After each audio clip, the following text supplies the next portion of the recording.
What's going on, y'all? It's your man Quincy Weststone, aka Q Stone, and welcome to another episode of the BeatStreet Podcast. Man, today I got the legendary hook master, H-Town legend. Yes, sir.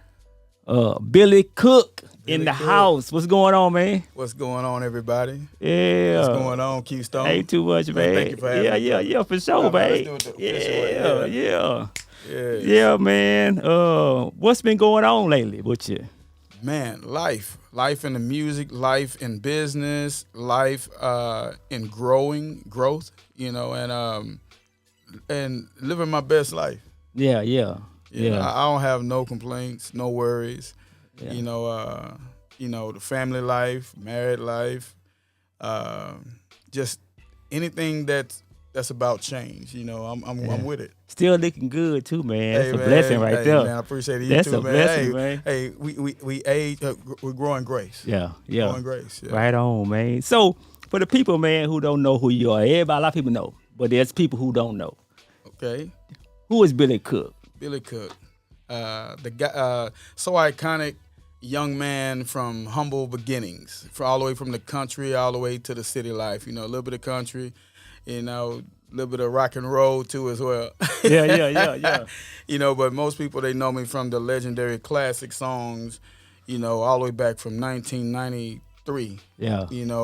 When I first hit the scene, I was just a young guy going out getting it, coming back with it. I had great management team. Yeah. That's how we just fell in each other's lap as far as music, and then it blossomed. Took me to it put me in a place where I got my first record deal. Yeah. With an independent label, Always Infinity Records, and then it moved from there to Always Infinity Records / Rap-A-Lot. Yeah. And from Rap-A-Lot, first song I jumped on went gold. That was a song with Big Mike. Yeah. From the Ghetto Boys. Big Mike. Yeah. And those who do know me from a lot of classic records. But for those who don't know, I did the song Superstar with Fat Pat.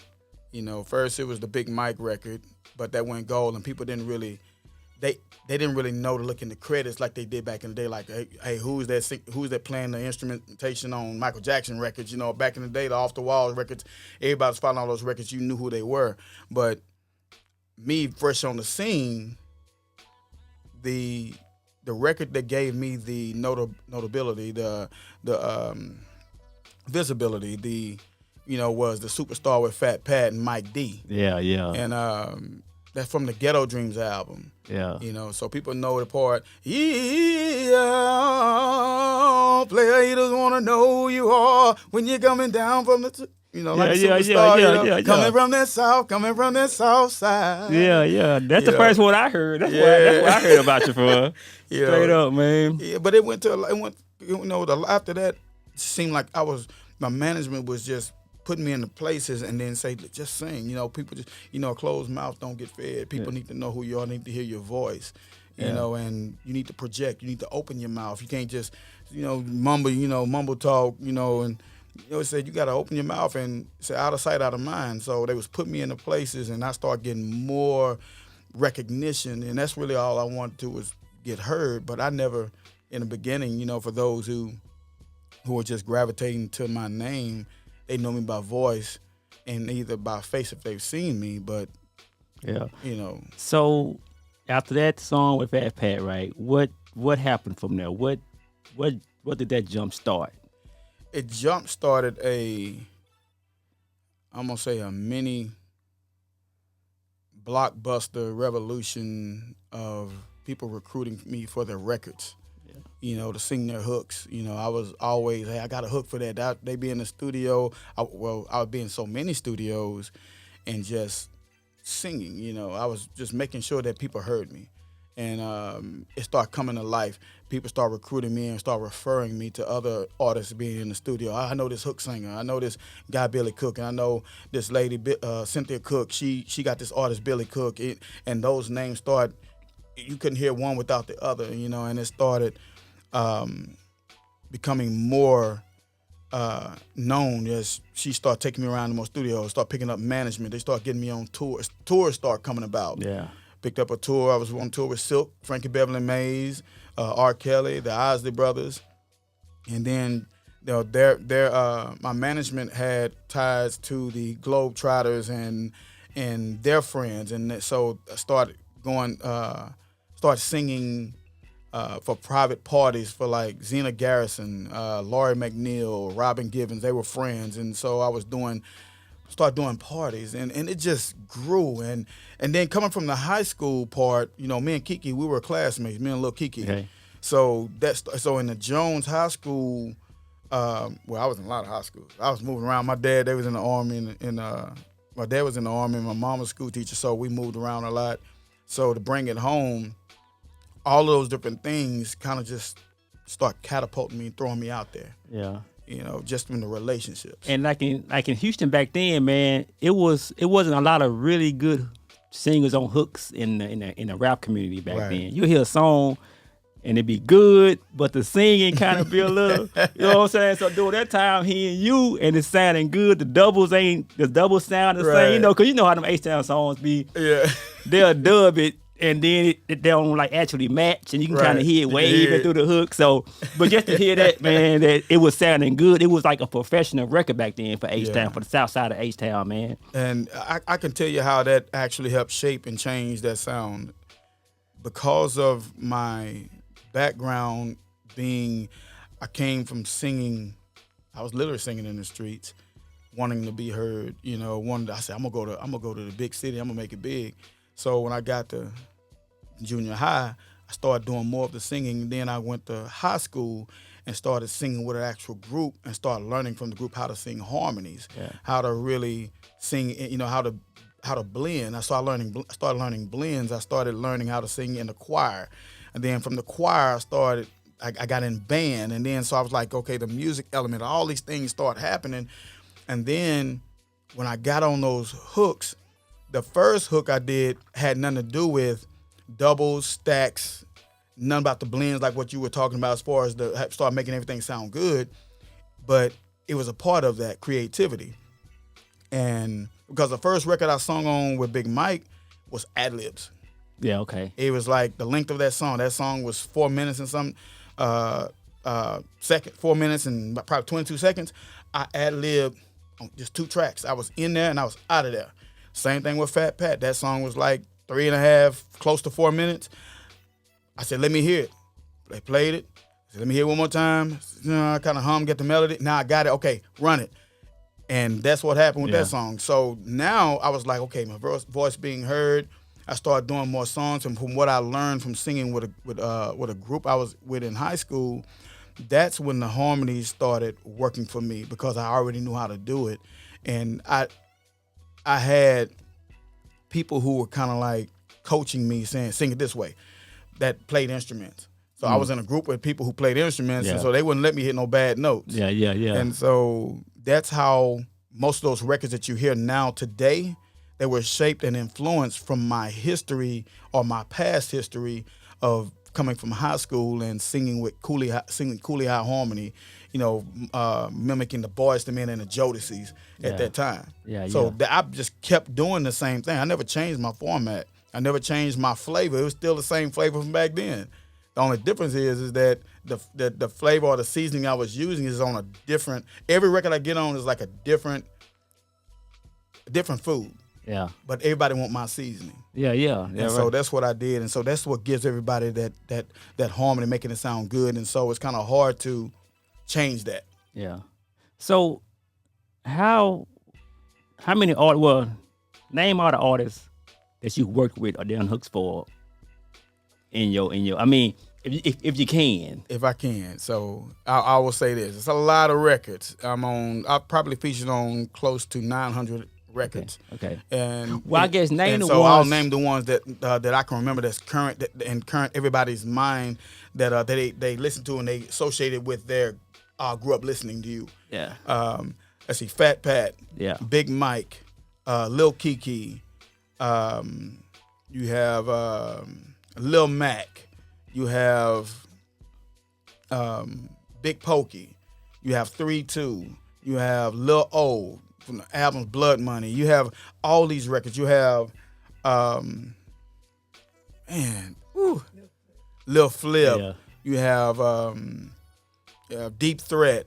You have, there's so many records. Yeah, Slim Thug got this whole Swisher House. The Day Hell Broke Loose Part 1 and Part 2. You have Juvenile's part of UTP with Juvenile. I was a part of a lot of other people's movements too as well. So when you think of the records like Bun B, you have Lil Sin from San Antonio that had a real good movement in the South. You have ESG. You have the whole Shining and Grinding album. You have Big Mo. You have...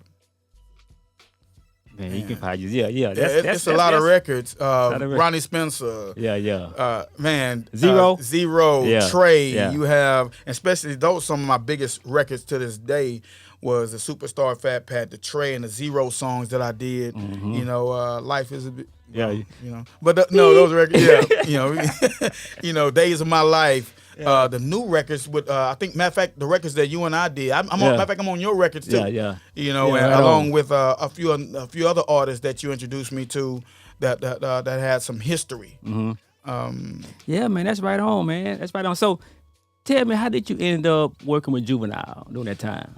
During that time with Juvenile, I think that was when he was working. He was working in the studio. Matter of fact, I'll tell you what, it wasn't that he was working in the studio. He was coming through looking for a studio to record out of. Mm-hmm. And I introduced him, my wife introduced him to Sean Henderson. Mm-hmm.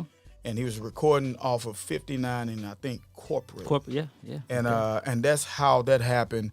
And if I'm not mistaken, were you out there? Yeah, I was right there. I was working right there with him. I was like, so we on point. So we on point. And so I think that was it was you, it was Sean Henderson, and it was I think it was your other partner at the time playing bass. Avery came over. Avery, playing bass. Yeah, AJ Scratch. Yeah, and when we came to the studio, working there, and he was recording on a record, and I think that's how we met then. And we started talking because we was talking about studio. Oh yeah, that's when I met you. That's when I met you. Yeah, I didn't met you. Yeah, okay, yeah. And it went from there, and we went on the road because they said I needed somebody to go on the road. So hey, look, I'm gonna be the first one to blow you up in Houston, and everything. You know, that was how I met with Juvie, and I met Skip, and I met Corey C, and I met Wacko. Yeah, I didn't meet Young Buck till later on when he became a part of the group. Yeah, because even though that story there. Yeah, and Young Buck. Yeah. But it went through from there to studio to studio from there, but prior to leading up to that, because I never knew that I would even run into Juvie. Yeah, at all. But it was all because my management said, remain coachable, teachable, and trainable. Always go out there, and speak to everybody. Make them tell you no. And I was trying to get on still. I was always trying to get on. Mm-hmm. A lot of times the artists are trying to get on and they've done enough work in their own. They just need to believe enough in themselves. And so when I finally realized that I was on, it wasn't that, it was just so obvious, all the artists and records that I've done on, and I just, I was going around saying I'm the most known unknown artist out there. Yeah. And then I realized that I am one of the most known artists out there, but I'm not the most unknown. Right. Because then I would be contradicting what I was saying. So I met Juvie through relationships. Yeah. That's how I got on. That's how I met Juvie, relationships. And it just kept going and kept growing. Yeah. Kept growing me as an artist too as well, because I started seeing another level of the artists that were on. These were multi-platinum, 4-time, 10-time platinum artists, and they were humble. Yeah. Yeah, he was, humble guy, man. That's when you was doing that opera like that. The background, man, that was some We coast. Don't play.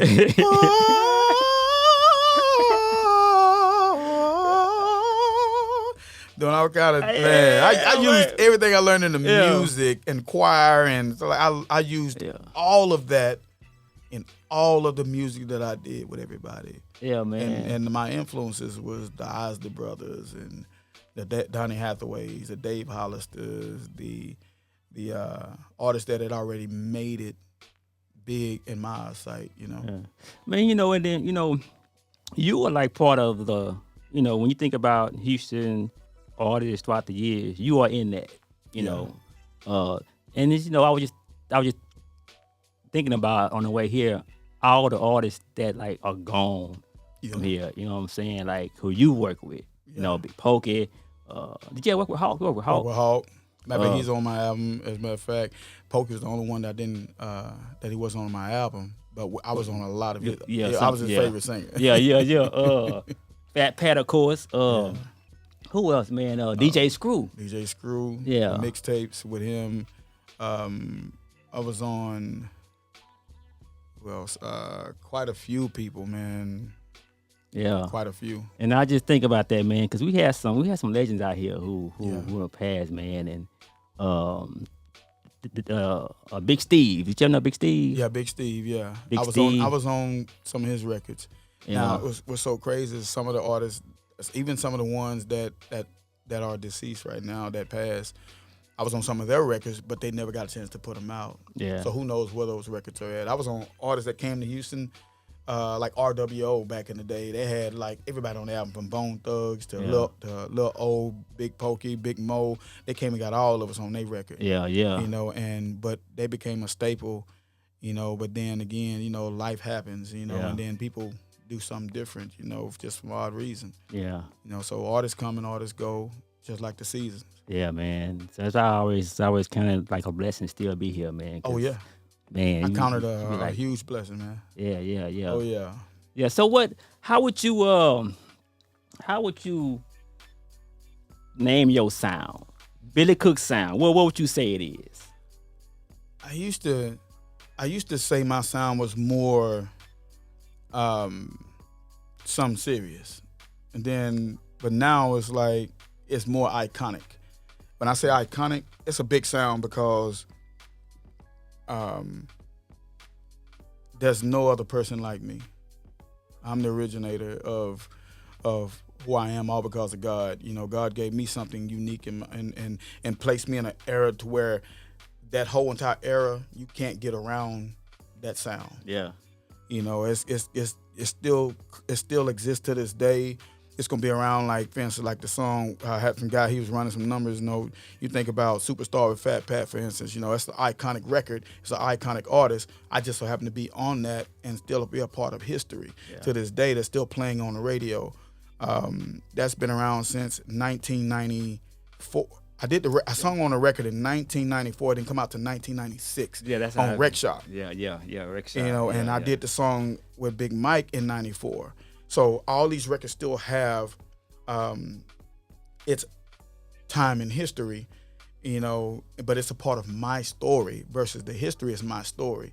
And so my sound always evolves. Yeah. People still know it's me. It's just they're like, man, he's either got better, he's getting more seasoned. Yeah. So it's iconic. So did you ever, I'm pretty sure you was like approached, but do you mind talking about, were you ever like approached by labels that were here in Houston and then? Oh yeah. Oh man. Bro, I was approached by a lot of labels in Houston. A lot of them, and I can't say, I would say their names, but I would say this, outside of the label I was on independently, I did sign with Rap-A-Lot. Okay. Rap-A-Lot treated me well, in spite of what everybody else might say or feel or think. I never had no issues. I was the artist that everybody was like, he's just humble. What can we do with him? You got some artists got so much talent in them, you don't really know what direction to go with them. Yeah. Plus I had so much time by myself as an artist with the current management and label that I was on. I was on so many records, so I gave those records whatever they needed.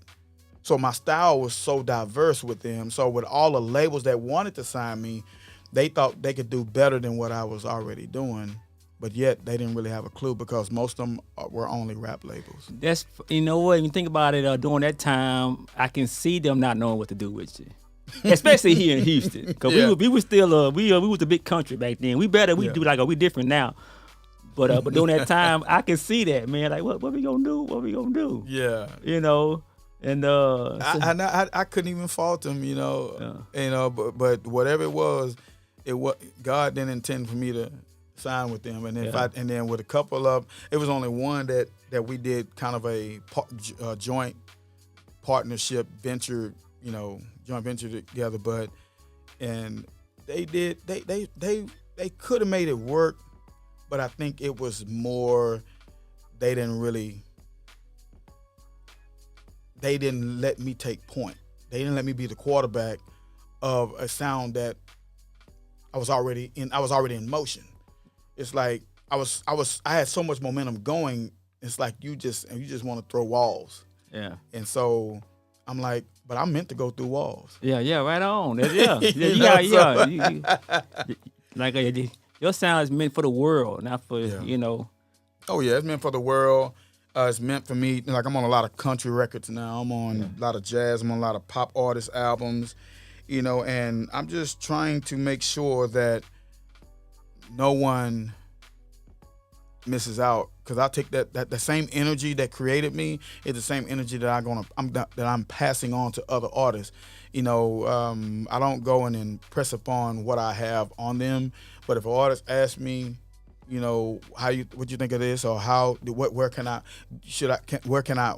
areas can I work on to make me better, then I'll give them that information, or I'll just say, hey, look, you're doing great, just add this to it, or you know, you'll find ways to subtract what just doesn't work or doesn't fit. Yeah, you know, this life is a puzzle. Yeah. You know, so a piece, if it's in a lot of pieces, you'll know what pieces will fit in your puzzle. Yeah, right on. So, did you sing any covers? I mean, okay, any remakes, H-Town remakes? You know how back during that time people used to do remakes? I did. And when you say remakes, give me a little bit more. Okay, let me tell you why I'm asking this, because I used to hate to produce remakes back then. And everybody wanted to do a remake. I couldn't stand it.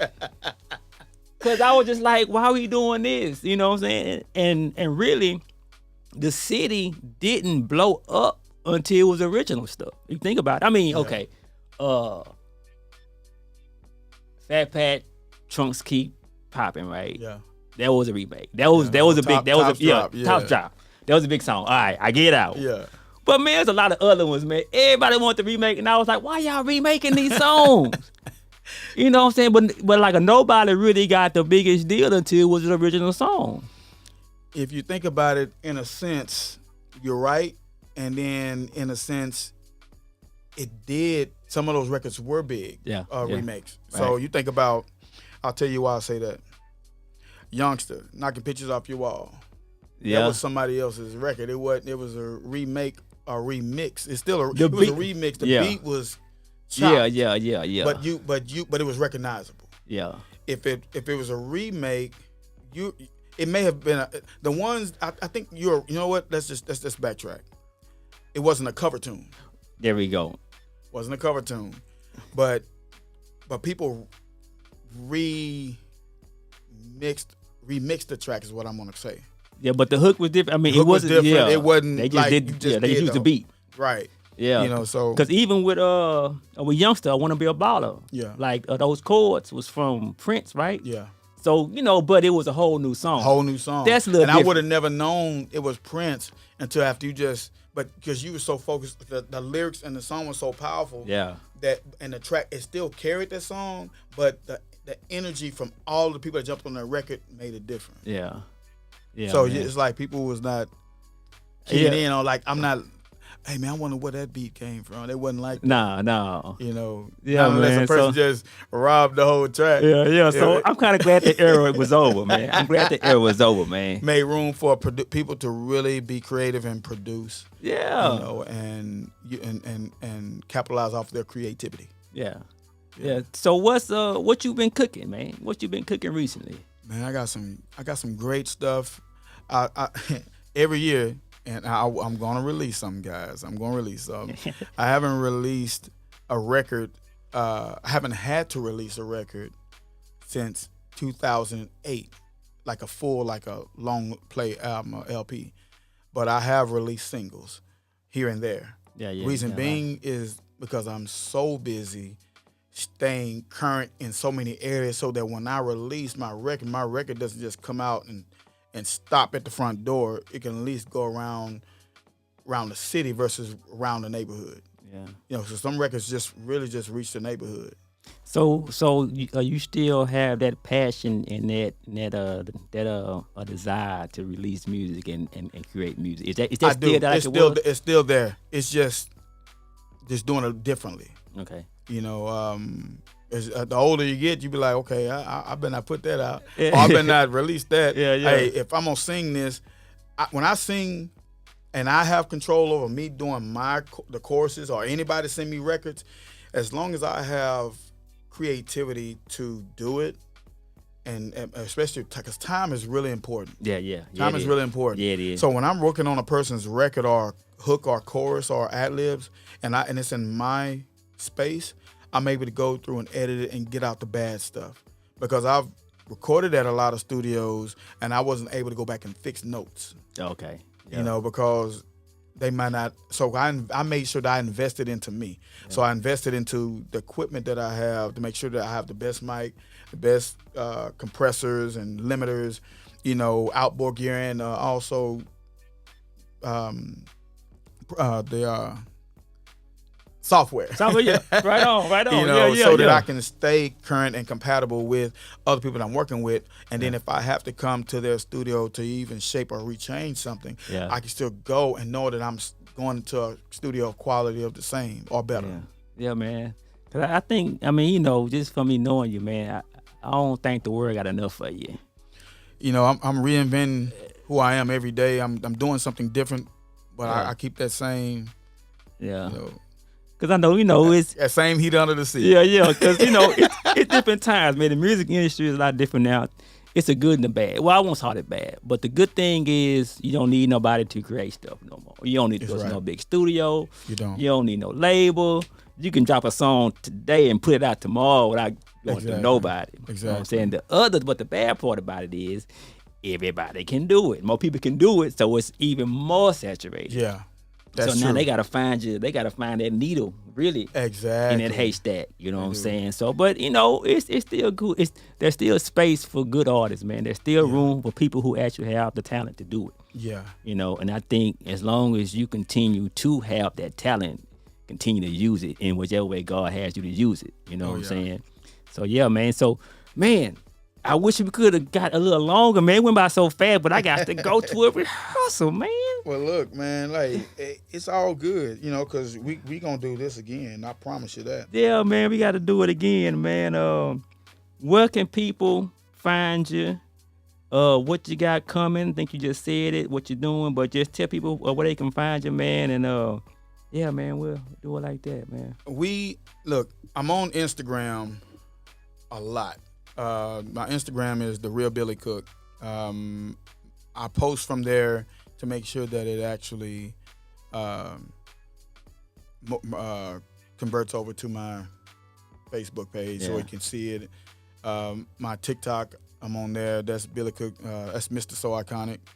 My YouTube page is why I'm posting a lot of my videos and my content now, because I had a lot of content out there, just wasn't getting compensated for it, because I was still behind the curve in certain areas of online content management. Yeah, I want to go into that. So we'll talk about stuff like that next time. Oh, absolutely. So my YouTube is Billy Cook 713. Yeah. So at Billy Cook 713 for my YouTube, I got some content, old content, and some new content, and a country video up on there combined that we did for an artist named Sage. Okay. His name is Ken Rothstein. He's in his late 70s. And so he's a gentleman who actually co-produced or actually produced his records, about 9 records. Yeah. And spoken word, and this guy's doing some amazing, incredible things. He did a song that's a tribute to John Wayne's son, David Wayne Klebb, which is his good friend and my good friend. So I'm good friends with some Hollywood legends. Yeah, yeah. And so R&B takes you in places that you know. Though I know I'm bold, so I boldly go where no one has ever gone before. Yeah. You know, in aspects of I do different things. Yeah. You know, with the music, and like you said, people haven't had enough. You don't feel people have gotten enough of Billy Cook. They haven't, because there's so much that I don't know than what than what I do know, and so I'm using that to my advantage to be able to still come out and do stuff. I still do pop music, popular music. Popular music is how popular you make it. It's not just about the sound. Yeah, anymore. yeah. I learned that later too. I'm like, hold on, it ain't just I got it. So man, leave folks with one nugget, man, with some whatever.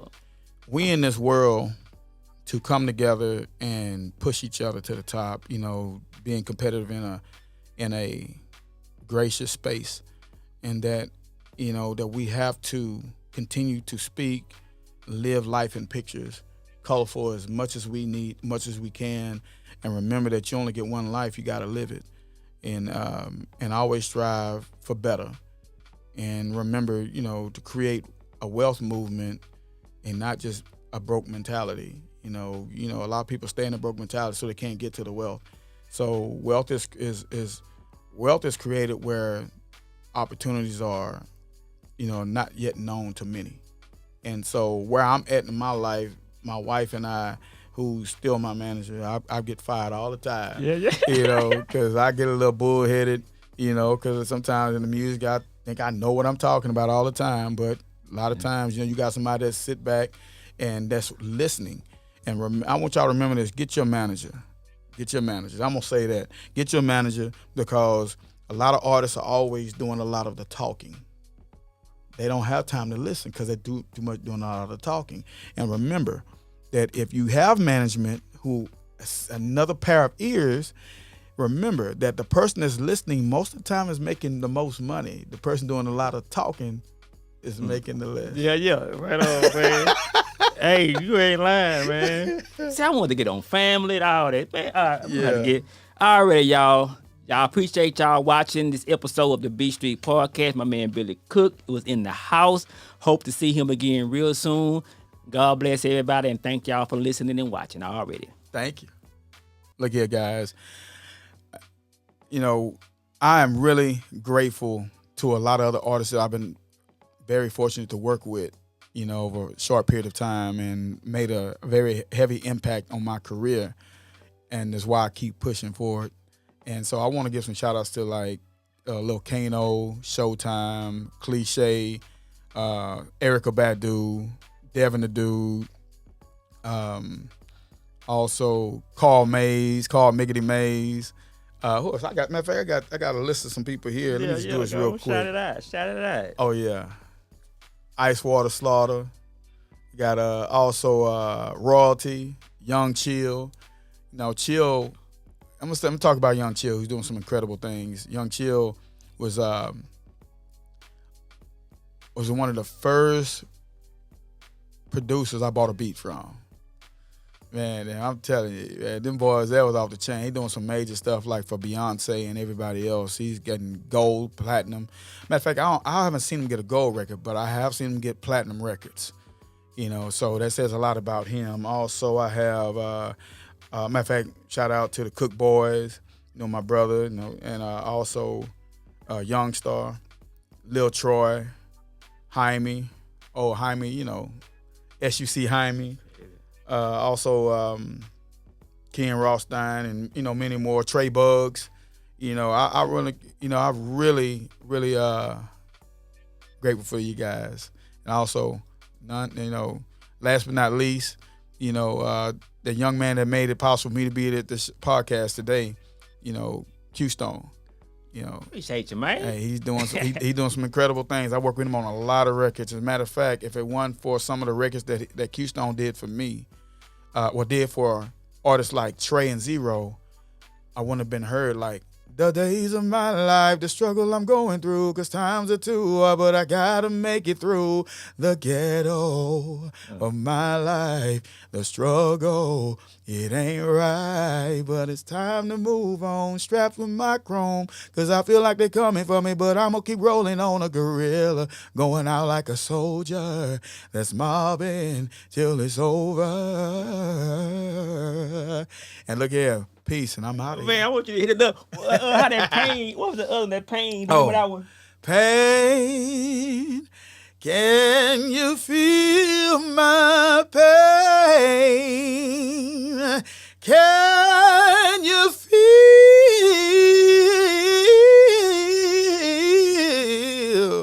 life is a then you die, especially for me, 'cause I'm a G1 deep when I ride pain. Everybody said that I changed 'cause I was tired of going through it in this crooked game. Life is a, then you die. And you know the rest of the lyrics, right? I'm going to let y'all say that other word. I'm going to keep it clean here. Yeah. Already, man. Appreciate you, man. Man, that's going to be, appreciate man. Yes, sir, man. Appreciate so much from the heart and the soul, man. Yeah, man. This is where I'm at, man. So, he finally came. This is where I'm at. So, hey, man, thank you so much. Shout out to BMG 1965 and Mr. So Iconic, Cynthia Cook, and everybody. You know, love y'all. K Reno. Oh, my God. I can't never.